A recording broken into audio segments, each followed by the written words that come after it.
দক্ষ হয়ে বিদেশ গেলে অর্থ সম্মান দুইয়ে মিলে।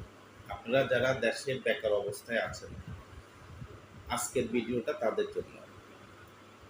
আপনারা যারা প্রবাসে যাওয়ার স্বপ্ন দেখছেন বা প্রবাস যেতে আগ্রহী নিজের কর্মসংস্থানের জন্য, বা প্রবাসকে আপনারা কর্মসংস্থানের জন্য বেছে নিয়েছেন, তাদের উদ্দেশ্যে আজকে এই কথাগুলো বলা।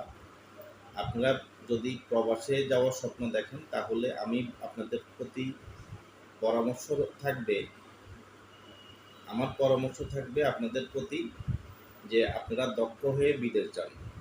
তাহলে আপনি এবং আপনার পরিবার স্বাবলম্বী হবে, আপনার দেশ আর্থিকভাবে লাভবান হবে।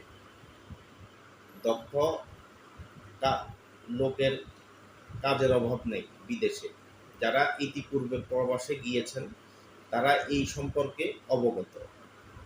অনুগ্রহ করে আমাদের চ্যানেলটি সাবস্ক্রাইব এবং লাইক, ফলো, কমেন্টস করে আমাদের বিষয়টা কেমন লাগছে আপনি মতামত জানাবেন। ধন্যবাদ। আসসালামু আলাইকুম।